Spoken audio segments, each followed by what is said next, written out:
of Ian and so many others like him, and many who are older than Ian as well. Later this afternoon, Senate Democrats will force one of the most significant policy votes of the year, right in the middle of Republicans' ongoing efforts to sabotage health care for millions of Americans. Using Congressional Review Act powers, we will vote to repeal the Trump administration's 1332 waiver rule, a horrible rule that threatens the care of millions of Americans with pre-existing conditions. The Trump administration's rule lets states use taxpayer dollars, taxpayers' money, to fund junk health care plans that don't fully protect people with pre-existing conditions, don't cover essential benefits like prescription drugs and maternity coverage, and often have sky-high costs. Imagine you're a parent of a child with cancer. Your son or daughter has cancer. You're a mom or dad. You've bought one of these junk insurance plans, and you go to the doctor, and the doctor says, "Ma'am, sir, I have a medication or a procedure that could very well cure your son or your daughter, but your insurance coverage doesn't cover it, and it's very expensive." What do we tell that mom or dad? What do we tell that son or daughter? That should not happen in America, and that's why we're here today. By forcing a Senate vote, Democrats will try to undo some of the damage done by the Republicans, and we'll finally see if Republican actions will match what they say when it comes to pre-existing conditions. On the floor of this Senate, when they go home, they say, "We're for protecting pre-existing conditions." Well, here's the chance to do it. Don't just talk about it. Do it. Do it now. Do it this afternoon. We hear President Trump and Republicans promise they have a great, amazing health care plan, but the only plan we see is to destroy pre-existing conditions and destroy pre-existing condition protections for millions of Americans. Look at everything happening now. Open enrollment for the ACA marketplaces start Thursday, but the Trump administration has eliminated funding, all but eliminated funding, to help people sign up and get the coverage they need. Republicans are pushing their lawsuit to strike down our entire health care law.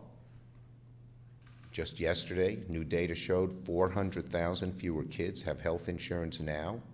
Most of those kids are under six years old. No health insurance. They're innocents. Shouldn't they have it? The administration's making it harder and harder, and fewer get it. This all breaks your heart. The effect of sabotage is not just abstract, it's real. We Democrats have tried to stop at every opportunity to stop the sabotage, have urged Republicans to work with us, but Leader McConnell has buried bipartisan bill after bipartisan bill on health care in his legislative graveyard. But because of CRA, he can't stop a vote on this. We urge our Republican colleagues, do the right thing. Help put a stop to health care sabotage, the hypocrisy, the empty promises. Vote to repeal this horrible rule and save Americans' health care. Senator Warner. Where's your chart? Good morning. Thank you, Senator Schumer. We're here today ahead of an opportunity to protect Americans from yet another effort by the Trump administration to undermine the ACA. In this latest effort to undermine the ACA, the Trump administration has put forward a rule that, as Senator Schumer already outlined, not only offers Americans junk plans, so-called short-term plans, we call them junk plans, that don't offer a series of benefits, but they've gone even further and through their regulatory process are actually allowing taxpayer dollars to be used to subsidize these junk plans. That puts in direct jeopardy the literally hundreds of millions of Americans, 3 million of the 8 million Virginians who have pre-existing conditions, those kind of protections that the ACA guaranteed. As been mentioned, these junk plans don't cover necessary benefits like maternity care or other essential benefits. And at the end of the day, this is an effort to undermine probably the most popular part of the ACA, the notion that said insurance companies cannot discriminate against folks with pre-existing conditions. Outrageously, and I've seen this in Virginia, and I'm sure my colleagues have seen it as well, we've seen these junk plans out there marketing themselves under the guise of Obamacare, with this notion that if you come in, it's a cheap price, people get sucked into buying these plans only to find out when they show up at the doctor or show up at the hospital that their so-called short-term plan covers virtually nothing. Now, we don't think that's right, and frankly, neither do the vast majority of the American people.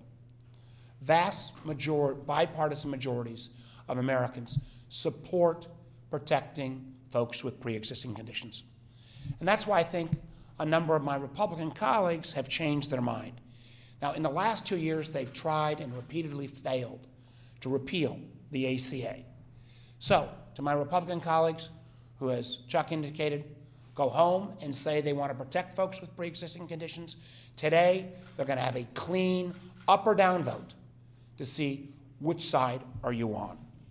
It really is a chance for my colleagues to go on record to try to stop the Trump administration's effort to dismantle this key protection. Now, I understand that some of my Republican colleagues will try to make this an abstract vote about 1332 waivers. Listen, as a former governor, I support the ability and flexibility for states to make improvements. But the 1332 waiver process, and Senator Wyden will go into this in more detail, was ways to actually improve quality and get affordable and greater affordability, not to undermine the basic protections for folks with pre-existing conditions. The truth is, the Trump administration effort is a direct effort to undermine the stability of the insurance market. And again, we keep coming back to this same theme. It is an effort to undermine the protections that Americans with pre-existing conditions currently enjoy in terms of getting access to health care. So we've not voted on a lot of items this year. I actually think this is probably the most important vote the United States Senate has taken in 2019.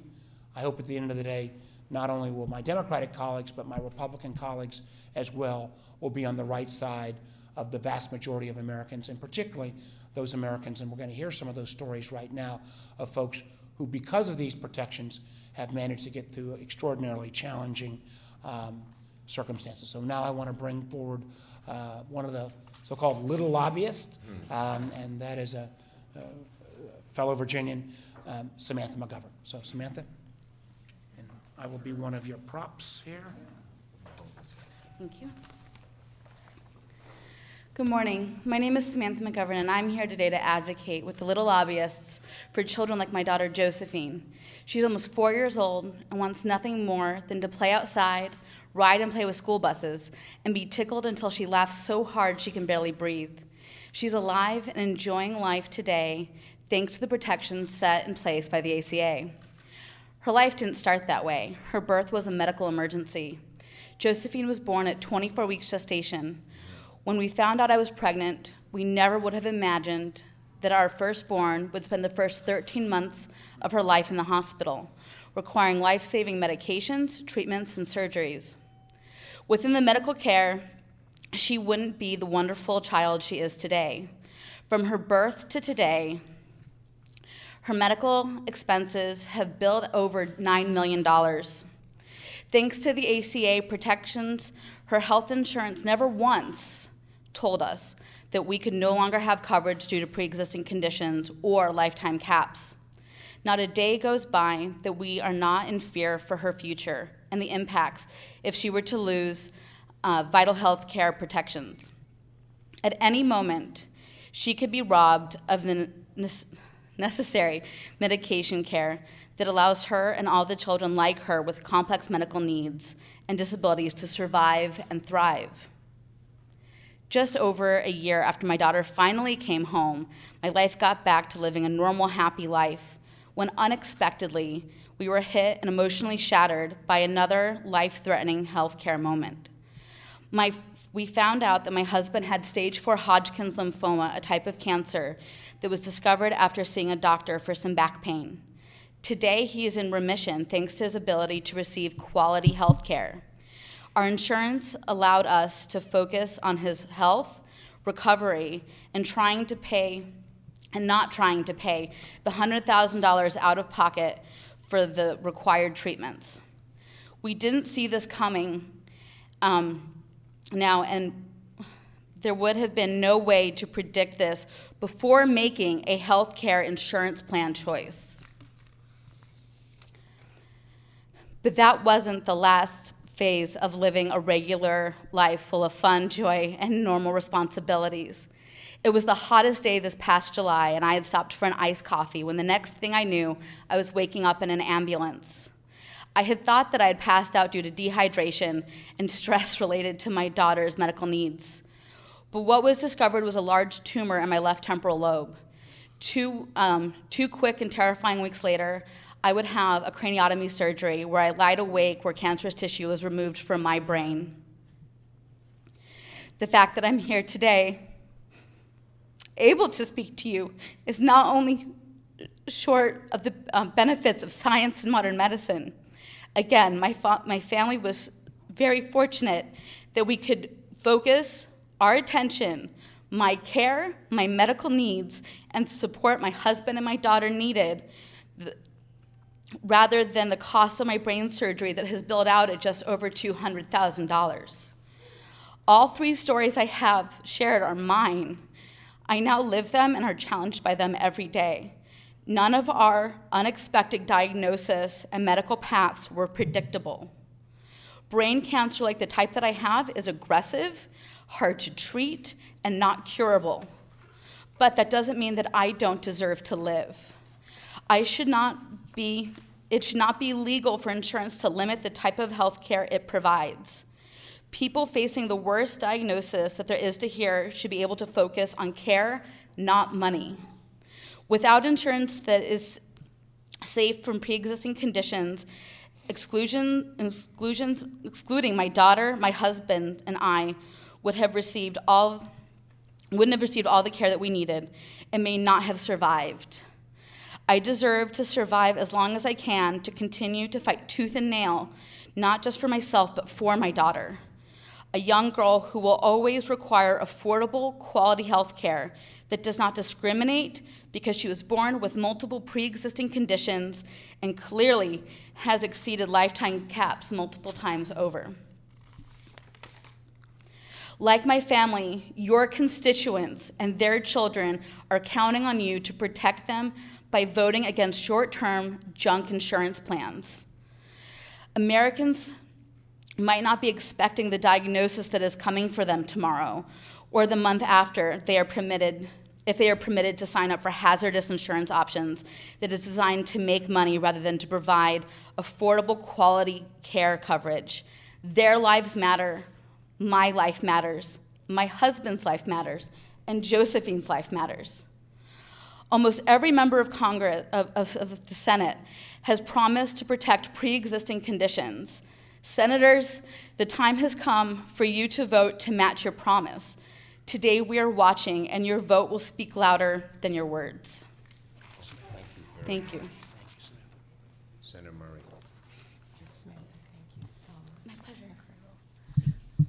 Well, first of all, Samantha, thank you for your tremendous courage and your willingness to come here and speak today for your family, but in speaking for your family, speak for so many people across this country. It is so wrong that the United States government could be the obstacle to you and your family having the life and health care that you deserve. No one should be allowed in this country to buy a health insurance plan that in the very fine print it says we don't take care of you. And that's why we're here today. We are putting Republicans' health care charade to an end and putting every single senator on the record as to whether they stand with our patients and families or President Trump and big insurance companies. Because despite Republicans' empty claims to fight for families' health care and protections for pre-existing condition, we have seen time and time again from their efforts to jam through their harmful Trump Care bill to their support for President Trump's partisan lawsuit, which could strike down those protections for pre-existing conditions and strip health care away from families across our country. There is no greater cheerleader for President Trump's relentless attacks on families' health care and no greater obstacle to passing solutions to repair that damage than Senate Republicans. Democrats in the House and the Senate have offered countless solutions to protect our families' health care. But so far, Republicans have decided to bury each of our proposals in their legislative graveyard and hide from actually going on the record and letting families they represent know who they are fighting for. Not today. Today, Democrats are forcing a vote on legislation Leader McConnell cannot bury. Our bill will reverse President Trump's rule, which warps the waivers meant to encourage innovation so that he has them encouraging states to increase families' health care costs, eliminate protections for people with pre-existing conditions, undermine essential health benefits, and promote harmful junk insurance plans that can charge vulnerable patients more and cover less. In short, President Trump's rule is bad news for patients and families and good news for insurance companies.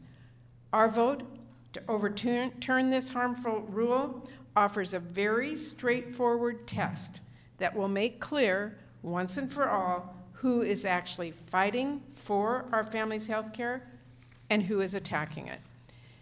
I believe issues like this are too important for us to put party first. I hope all of our colleagues in the Senate on both sides agree.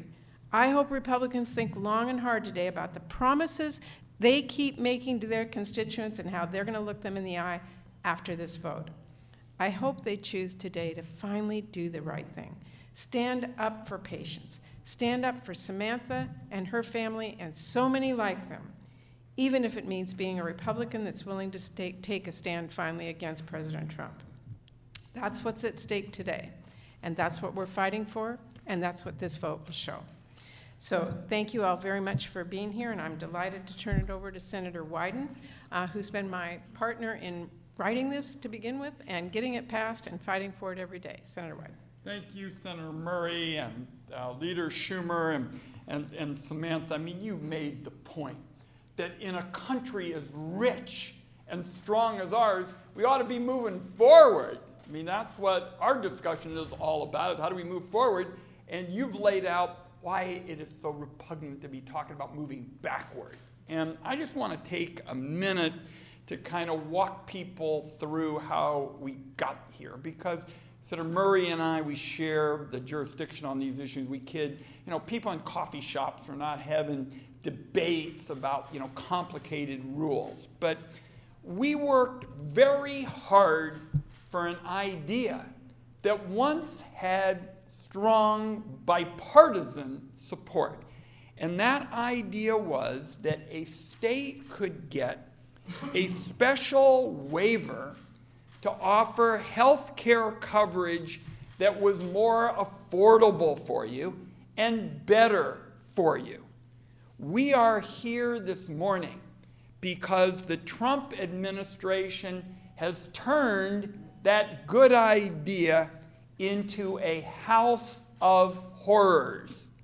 It is a key part of their plan to deny Americans the ironclad, loophole-free protections for pre-existing conditions that they count on today. And they do it by just flooding the market with this junk insurance that reminds me of my days when I was director of the Gray Panthers, and people would just sell trash to senior citizens because they could get away with it. So I'm so glad to be here to support Senator Warner and my colleagues. And I want to just walk through, as I wrap up, one point, and I'm so glad that my Finance Committee colleagues, Senator Warner and Senator Casey, have been part of this effort, is that what the Republicans are trying to do is add salt to the wound by saying taxpayer dollars can be used to subsidize junk insurance. So in effect, you've got a taxpayer subsidy that gets pocketed by unscrupulous insurance companies as pure profit. So picture this in America. If you're a person in the Pacific Northwest struggling to pay for health care, you ought to know that Donald Trump wants you to have crummy health care coverage that actually pads the insurance company's bottom line with your tax dollars. And obviously, people don't know about all these technical rules, but they sure know what a ripoff looks like. We can walk you through other parts of the bill where they have sort of twisted and turned the language of what was supposed to make care better to make it worse. For example, they rewrote the rules to say that people must, quote, have access to health care. Well, the fact is, when you hear the word access, watch out, because the word access with this Trump crowd is a watchword for empty promises, deceit, and the fact that you aren't going to get any real coverage. So I urge my colleagues to support the Warner legislation. I want it understood that the two committees that have looked at this in detail think that this is enormously important, because this will be the day when people will see in the United States Senate who is there for patients and families, who wants them to have real coverage where they're protected from discrimination against pre-existing conditions, and who just basically is happy to turn back the clock to the days when health care was for the healthy and wealthy. So I'm proud, as I say, of the Finance Committee's representation here, led today by Senator Warner, and I, like in the lingo of the Senate, I yield to our finance member, Senator Casey. I want to thank Senator Wyden and Senator Murray. I want to thank Senator Warner for leading this effort today, where Republicans have a chance, and a chance in the full view of the United States to make the right vote. They have a chance, and it's a very simple choice. It's a choice as to whether or not they're going to stand and fight against the Trump administration and the policies that they've put into place just in the last 2 years, which is against the interests of families. So they can stand with the Trump administration, or they can stand with families like Samantha's. And Samantha, I want to thank you and your family for your willingness not just to be here today and to tell your family story, but also to bear witness to the truth of what's happening and what has happened in a country where we made a great advancement on health care. Not just that coverage was provided to more than 20 million people in a little more than 6 years. That alone was an advancement. But we also advanced on the protections provided to tens of millions more by way of making sure that if you have a pre-existing condition, you can't be denied coverage or treatment because of that pre-existing condition. I think there's not just a consensus, an overwhelming consensus in the country.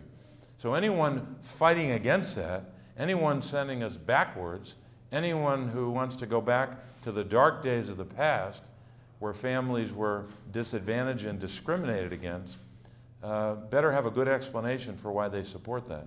I hope our Republican colleagues today will stand with Samantha and stand against the administration.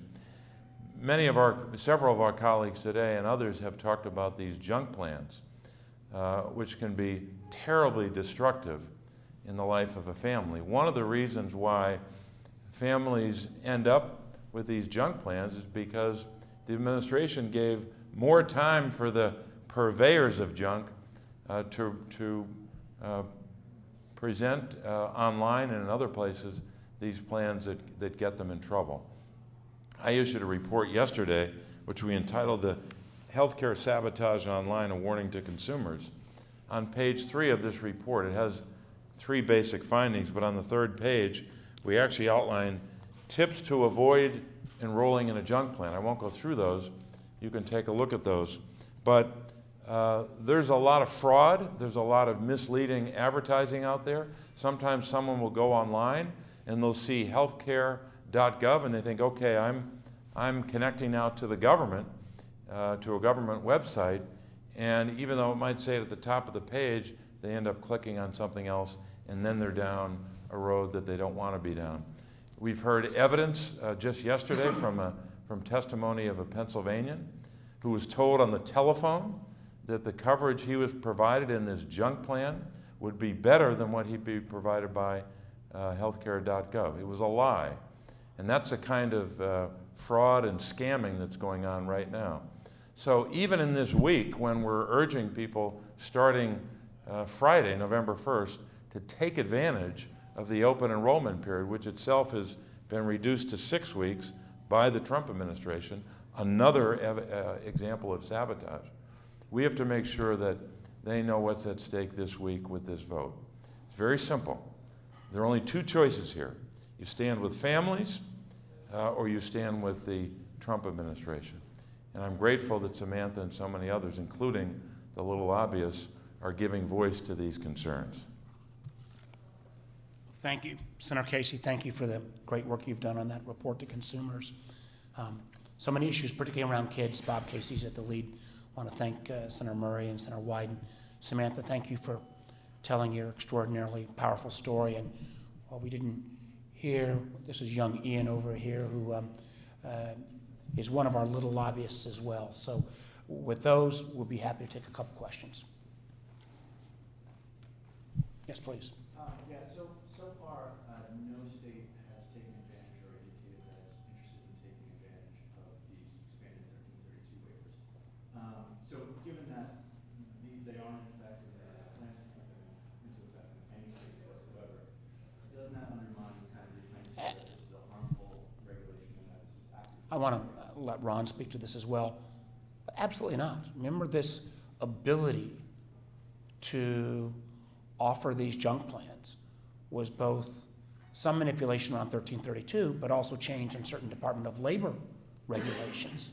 You know, the fact that in my state, similar to what Senator Casey indicated, I can show you in Hampton Roads signs disproportionately in low-income African-American communities that are broadcast saying Obamacare, really cheap prices, but as Bob Casey said, you call, you sign up, you get this plan, you then show up at the doctor, you show up at the hospital, and nothing is covered. This is a result of the Trump administration. They could not repeal the ACA through a legislative process, through backdoor regulatory schemes, they've been trying to undermine the most popular part of the ACA, which is the protections for pre-existing conditions. You know, there's a lot of this stuff that sometimes, as we've all indicated, gets complicated by the rules, regulations. This is as clear-cut a vote as we will have in the United States Senate today. In this whole calendar year, you're either for these families who've got pre-existing conditions and putting those protections, or you're siding with the Trump administration. Ron, you want to add a little Not only flavor is more? Senator Warner right in that already the Trump people have sort of given a jump start to the movement to sell this junk insurance. This is the next step.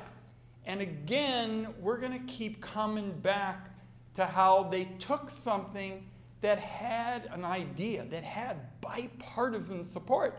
Some of the senior Republicans today in the United States Senate were for this concept when they signed on to another bill. We Democrats know how to use this special rule to help people like Samantha. What we want, for example, is states to use it for ideas like reinsurance, which is something that several states have already used in order to make existing dollars stretch further, improve coverage, and hold down costs. But as Senator Warner correctly said, the Trumpers have already given a big jump start to the movement to sell this stuff that isn't worth much more than the paper it was written on. And with this effort, they just want to keep building on it. Anyone else? Yes, ma'am. So, forgive me for sounding pessimistic, but you sound very confident that this is kind of a no-brainer, and given that so many, bipartisan supported bills, I think especially gun control, you can probably point to, have been blocked by Senator McConnell and various Senate Republicans. I'm just wondering why this would be any different. What about this issue you I want Senator Murray and Senator Casey to add, but, you know,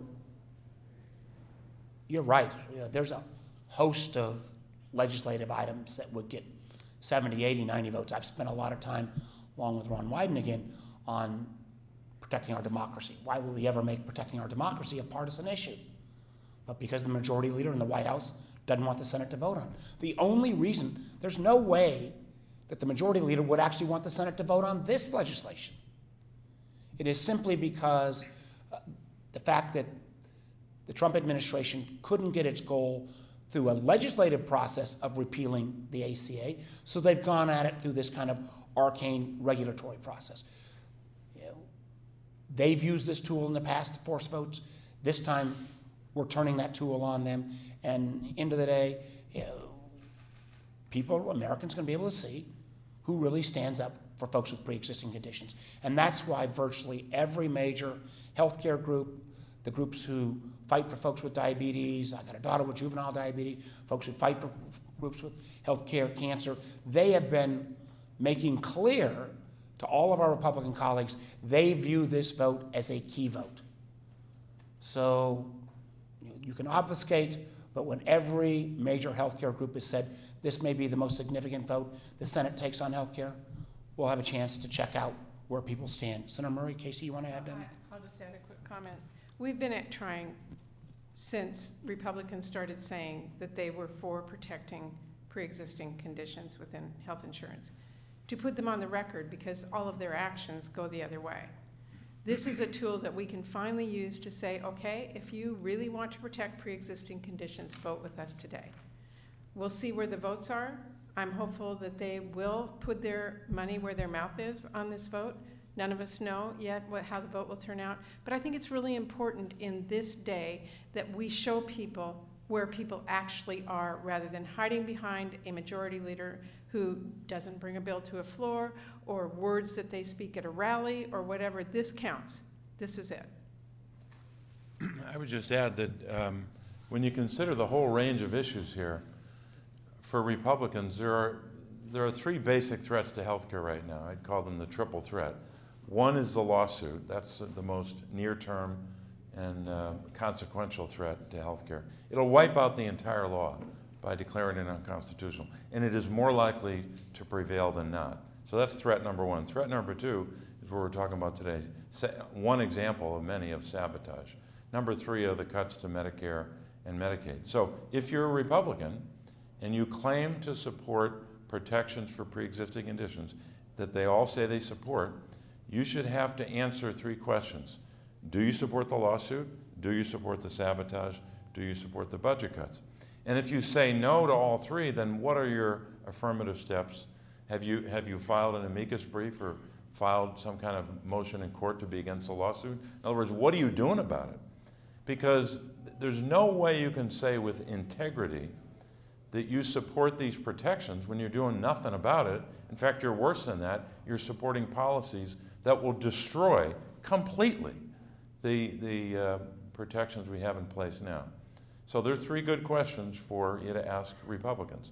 What about, do you support the lawsuit, sabotage, and the budget cuts? Second thing I'd say about this particular issue is the only reason we're here talking about junk plans, part of what we're discussing today, is because the administration changed the rule. The old rule was 3 months for these plans as a very quick transition from one type of coverage to another. They enlarged that to 1 year. So by enlarging it to 1 year, by rule of this administration, they gave the purveyors of junk a lot more time to do what they do. It's worse than that, though.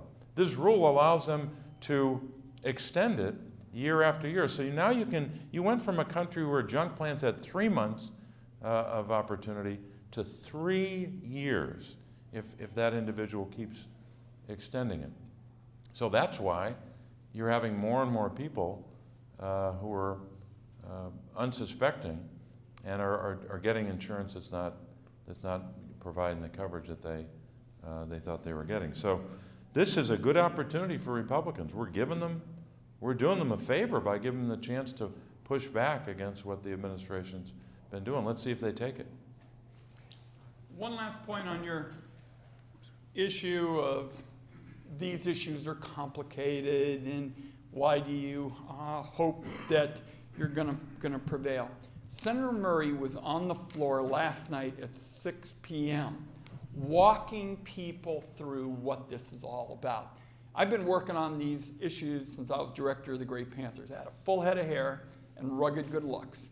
And I'd be the first to tell you, healthcare lingo is a Byzantine world unto itself. But what my colleagues have done is put this into plain and simple English, because nobody knows anything about 1332, having been the lead author on it. I've been trying to explain it for years.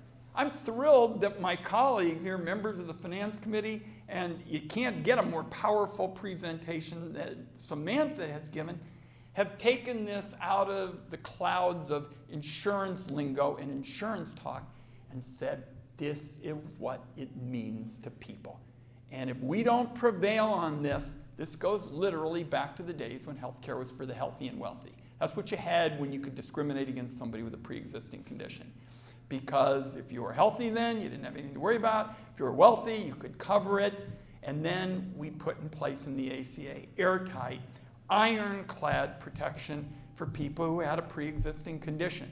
So I want to say to my colleagues, Senator Warner and Casey, Murray, Schumer, and all, buttressed by Samantha, what they have done is the key to really protecting the public. And that is to take this Byzantine language of healthcare that lawyers and economists and others talk about and say, this is what it means for people. And Samantha couldn't have said it more clearly, and that's what the vote at 12:15 is all about.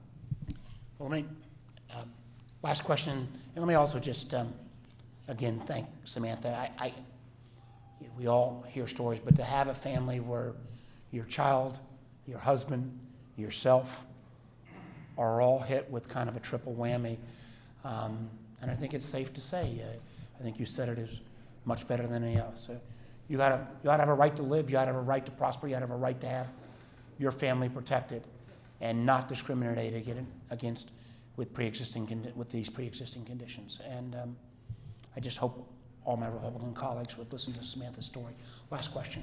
I know yesterday you didn't have a vote count, but do you have any commitments or indications from any Senate Republicans that they're going to? You know, there have been some in the past who have not only said they support protections for pre-existing conditions, but voted that way.